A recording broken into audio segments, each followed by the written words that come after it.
Hello, Aquarius, Summer Rising and Venus Signs. Kamusta kayo? Sana ba'y nasa mabuti kayong kalagayan. Welcome back po sa Star Tarot. Kung bago kayo dito, welcome din kayo. Thank you sa inyong support. I truly appreciate it. God bless you all, Aquarius. Paunang mensahe po ninyo ay direction. Trust your inner compass and find your bearings. Ayan. So, magtiwala kayo sa inyong intuition. Okay? Kasi it will always lead you to the right direction. It will always push you towards the path where doon kayo dapat. Okay? We have perseverance. Stay the course. Ayan. Mag-persevere kayo, magsikap kayo, magtyaga kayo, yung gano'n. Kung meron medyo mahirap-hirap na sitwasyon, then don't give up. Okay? Never ever give up. Alright? We have listen. Ayan. So, kailangan ninyo talaga ito na makinig kayo sa bulong ng iyong intuition because that is your divine guidance, no? Gabayan sa inyo ng divine universe. Kaya, huwag ninyong papaglagpasan. Kailangan ninyong pakinggan yan kasi yun ang magdadirect sa inyo patungo doon sa dapat ninyong mapuntahan. Be in the flow with life, okay? Let your worries drift away. Kung meron kayong mga worries, meron kayong mga concerns, lift them all up to God.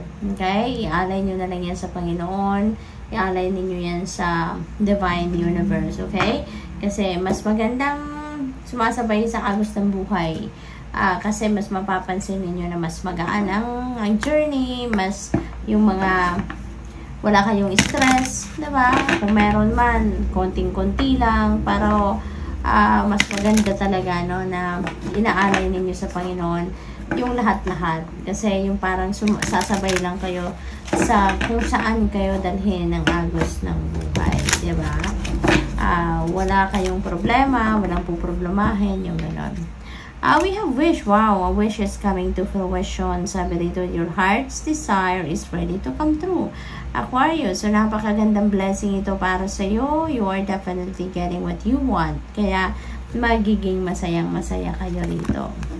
We have Lion. Ayan, you're taking charge. No? You're taking charge. So, nandito kayo ngayon sa puntong you are assertive. No? You are confident. You are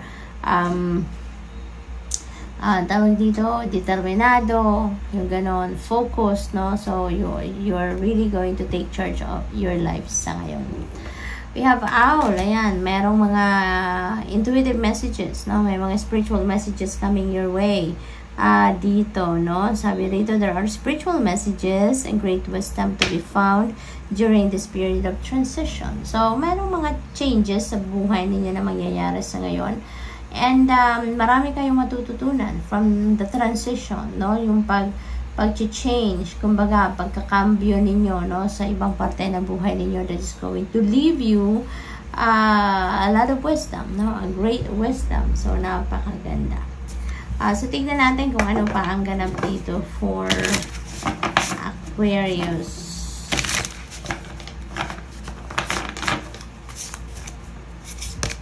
We have number 59, Wailing Tree. Ayan, reconciliations. So, siguro, merong mga pagbabate, pagkakaayos ng ninyo at ng kung sino man ang nagkaroon kayo siguro ng gap, no? With someone. Kung meron kayong naging kagalit, kaaway, kadiskusyon in the past, sa ngayon, maaaring mag-reconcile na kayo. Sa ngayon, maaaring magkausap na kayo at kayo ay magbabati na, no? So, that's really beautiful. We have number 63, Winter's Dream, gestation period. Ayan. So, baka iba sa inyo dito, Aquarius, buntes ngayon, ano? Nasa gestation period kayo.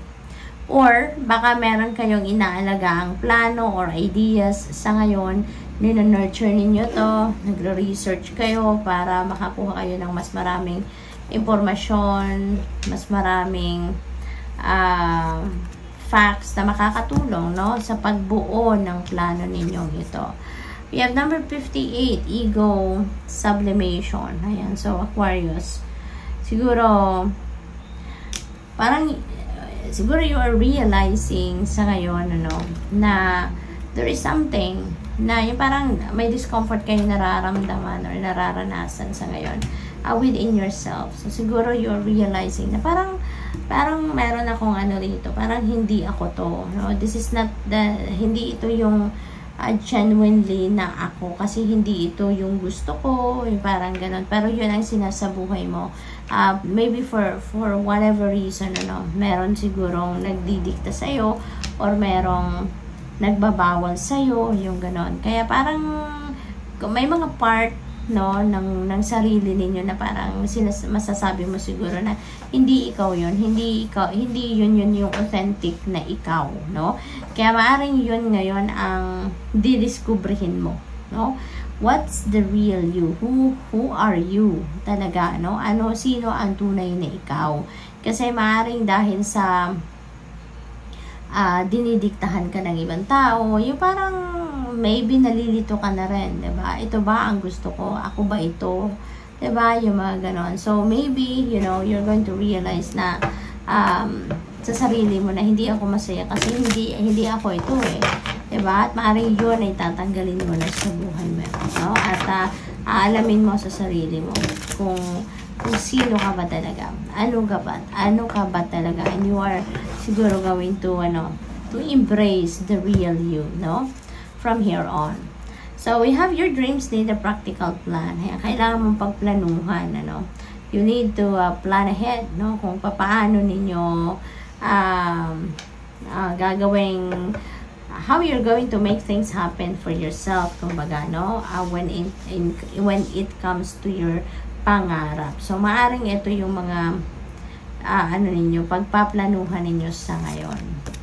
We have, what do you need to release? Ayan. So, maraming pag-iisip, marami sigurong pagdidiskarte ang gagawin ninyo ngayon. Pag-iisip, pagdinilay-nilay, pagmumuni-muni ang maaaring gagawin ninyo sa ngayon. At isa ito sa pag-iisipin ninyo, ano ang kailangan kong i-let go? Diba? And this could be related to this vanishing mirror. Kasi meron kayong let go dito eh, yung parte ng sarili mo na hindi ikaw yan. Hindi ikaw yung authentic na si Aquarius, no? So, maaring yun ang isa sa mga bagay na pagfofokusan ninyo at this time, no? Magninilay-nilay kayo. You're going to figure out, no?